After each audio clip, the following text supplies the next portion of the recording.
So my house got shot up. I mean, literally, like 35 bullets in the front of the house and in the window. So the tenant's gone now. I don't know what to do.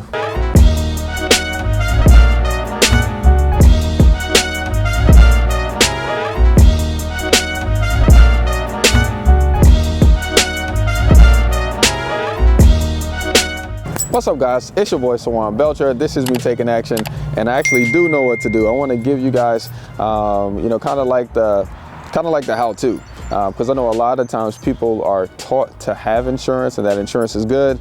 You know, some of us don't take that advice, but for us, of those who do, this is the perfect scenario to have your insurance cover what they promise they will protect. Okay, now typically your homeowner's insurance, especially for landlords, you know, it does cover the property. Okay, so damages to the property, and then there are at fault and not at fault claims. Okay, at fault claims are typically if I would have caused it, right? Neglect on my part, maybe I didn't fix something that was caused a bigger issue, you know, or if I lived in the house personally, if it wasn't a landlord. Landlords typically have like a liability aspect to their insurance clauses, to their addendum.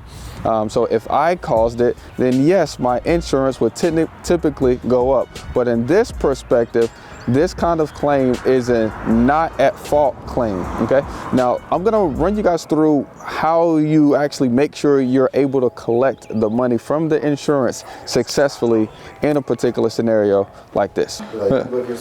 Look, yeah, that's crazy. That's one that came through right there. You can see how good of a size that is. Yeah, these are all holes right there. There's one up there in the crown. There's one right here. And this right here, this is where the lady was sleeping. Yeah, this right here is where the bed was. But you can see how they all like came through right there. Oh my God. Right. The craziest part is the walls didn't really stop it like that. Yeah, they came through on this side too. Yeah. First of all, when putting in a claim, the first thing you need to make sure you get is the basics of having your actual policy. Okay, I like to keep physical copies and digital copies of all of my properties. So I have like little folders that I open up, and I have all of the closing information, the insurance information, any login information I have right there in the binder, including like a lease if I have that from the tenant. Okay, and once you pull out that policy, all you need is the policy number. Before you go and call the actual insurance, you need to make sure that you have a claim date. This is super duper important. You know, them giving you $15,000 or not giving you $15,000, the date is one of those things that can absolutely destroy it for you. Okay, number one, let's say you're putting in a claim because it was a windstorm and it knocked off a full sheet of shingles off of your roof, right? You need to know the exact storm date that happened.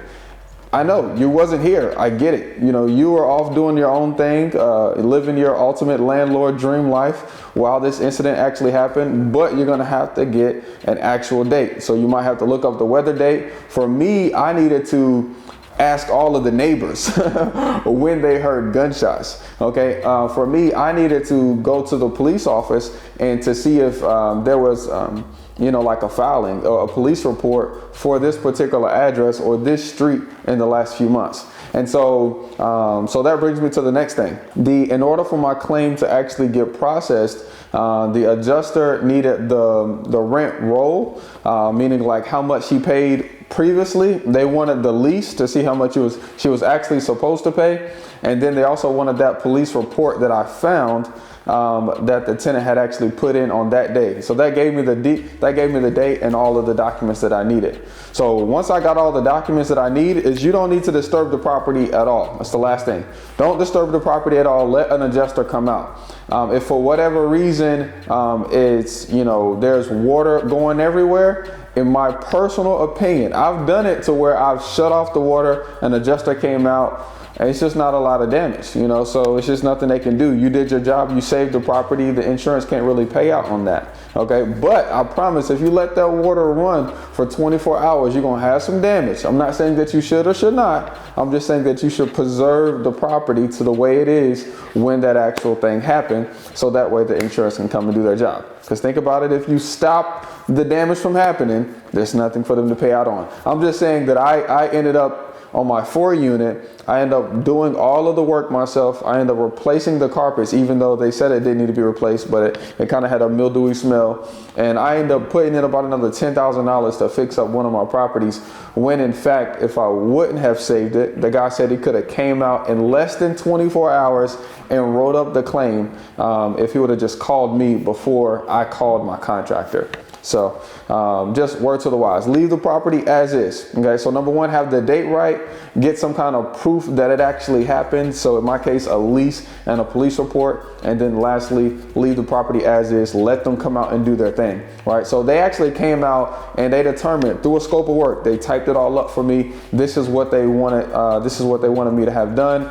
They're gonna pay out $15,000. Me and the adjuster laughed to ourselves and say, oh wow, that's a really good quote because this property is actually good. If you'll notice, we actually did everything on the outside already when we first bought the property. We got new siding, we did the roof, we put new fascia and soffit, you know, so this right here is just gonna take the level of quality in the inside up for our next tenant. So if you guys want to know more about real estate investing, really how to make as much money as you want during a 30-day period of time, go ahead and follow us right here at This Is Me Taking Action on YouTube to learn all the financial strategies that we use to buy properties without having to bring any money.